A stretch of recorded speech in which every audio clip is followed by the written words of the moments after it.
Hope you good and healthy. This is Nikhil और मैं आज आपके साथ एक ऐसा क्वेश्चन लेके आया हूँ जो मैंने आपके साथ ग्रुप पर भी शेयर करा था, टेलीग्राम ग्रुप पे। आप में से यदि कोई मुझे टेलीग्राम पे नहीं फॉलो किए हुए तो आप मुझे फॉलो कर सकते हैं टेलीग्राम पर। निखिल टीचर आप सर्च करेंगे तो आपको मेरा ग्रुप मिल जाएगा। सवाल ये है कि यदि मुझे ट्रायंगल की तीनों एल्टीट्यूड्स दे रखी हैं और मुझे इन सर्कल का एरिया निकालना है, मतलब मुझे तीनों की तीनों हाइट पता है ट्रायंगल की हर एक वर्टेक्स से, और उसके इंसर्कल का एरिया यदि मुझे कैलकुलेट करना है तो मैं कैसे कैलकुलेट करूंगा, ये एक क्वेश्चन है। देखो मैं कराता हूं आपको, समझो जरा। सपोज करो कि ये आपके पास एक ट्रायंगल है और तीन आपके पास एल्टीट्यूड्स हैं, ठीक है। H1, इसको H2 मान लीजिए, इसको आप H3 मान लीजिए। तो आपको इन सर्कल का एरिया निकालना है। मैं आपको बताऊं कि इन सर्कल का एरिया निकालने के लिए आपको इन रेडियस का पता होना बहुत जरूरी है, और इन रेडियस का पता होने के लिए एक पर्टिकुलर रिलेशन है जो इस कंडीशन को फुलफिल करेगा। वो रिलेशन क्या कहता है? वो रिलेशन बेसिकली कहता है कि 1/, इन रेडियस की जो वैल्यू होती है वो 1/H1 यानी कि हाइट, पहली वाली हाइट, प्लस 1/H2 यानी कि दूसरी वाली हाइट, प्लस 1/H3 के बराबर होगा। पर्टिकुलर रिलेशन ये कहता है कि 1/ इन रेडियस जो होगा 1/H1, 1/H2, 1/H3। अब क्योंकि आपको H1 पता है, H2 पता है, H3 पता है, तीनों पता है, तो आप यहाँ से इन रेडियस निकाल सकते हैं।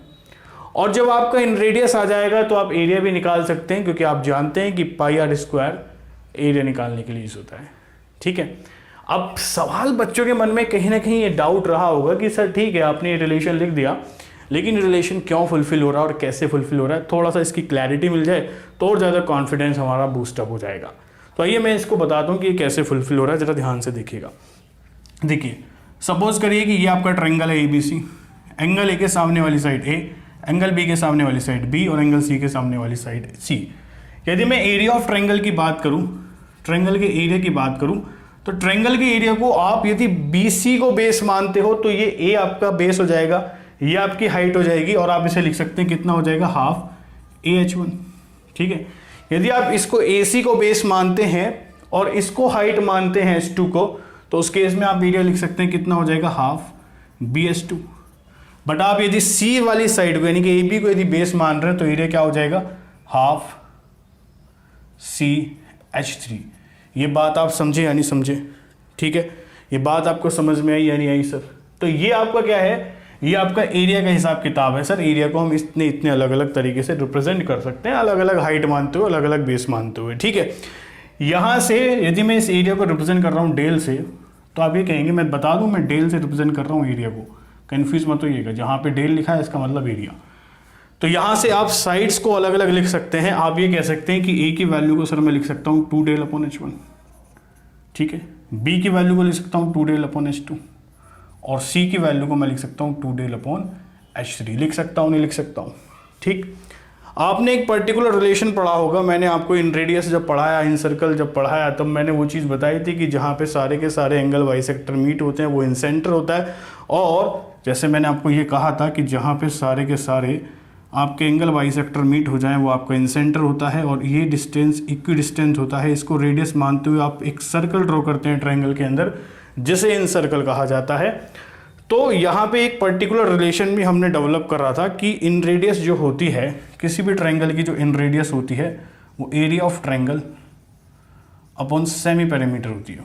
ये रिलेशन हमने जाना था, और आप में से ये रिलेशन बहुत लोग जानते भी होंगे कि इन रेडियस जो होती है वो क्या होती है, area of triangle upon semi perimeter होती है। ये चीज़ आप सभी जानते भी होंगे, ठीक है। जानते हो नहीं जानते हो? बढ़िया से जानते हो। अब आप देखो, यदि आप ये जानते हैं तो सर यहाँ से डेल की वैल्यू को मैं क्या लिख सकता हूँ, डेल मतलब ये एरिया, उसको लिख सकता हूँ इन रेडियस इंटू सेमी पेरीमीटर। लिख सकता हूँ नहीं लिख सकता हूँ मेरे भाई? और जहाँ तक सेमी पेरीमीटर की बात है, तो सेमी पेरीमीटर क्या होता है कि आप ट्रायंगल की सारी साइड्स को जोड़ लें और उसे 2 से भाग कर दें, यही सेमी पेरीमीटर होता है।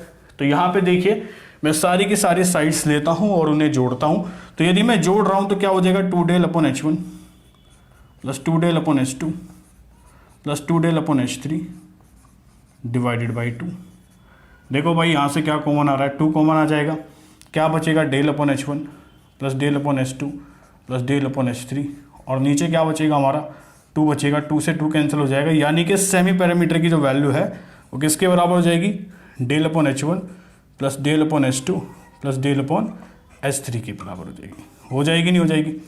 अब आप देखो ये सेमी पैरामीटर की वैल्यू है, ठीक है, आप इसे इस वाली इक्वेशन में यदि पुटअप करेंगे, यदि आप इस इक्वेशन में इसको रखेंगे तो क्या हो जाएगी ये कि आपका एरिया इन रेडियस की जगह इन रेडियस ही लिखिए, सेमी पैरामीटर की जगह ये वाली वैल्यू उठा के आप पुट कर देंगे, ठीक है। और जब इस वैल्यू को आप पुट करने जाएंगे तो ये हो जाएगी del upon H1 plus del upon H2 plus del upon H3।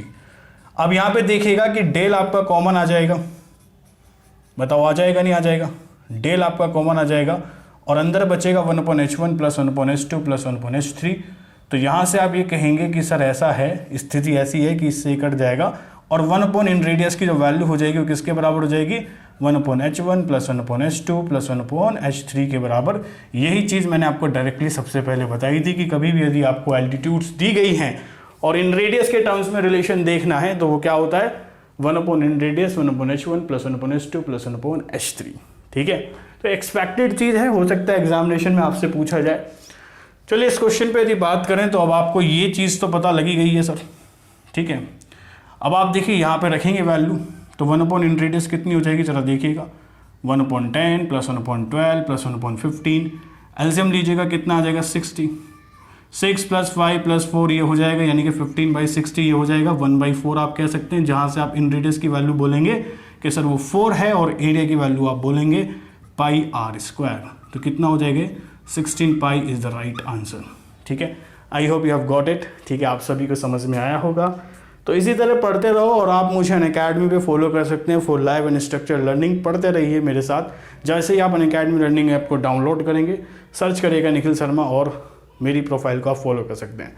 और अनअकैडमी को सब्सक्राइब करने के लिए you can use code Nikhil10 to get instant discount on Unacademy plus. Keep learning, do follow me on Telegram group as well, Nikhil teacher करिएगा, search आपको मिल जाएगा। धन्यवाद, शुक्रिया, पढ़ते रहिए।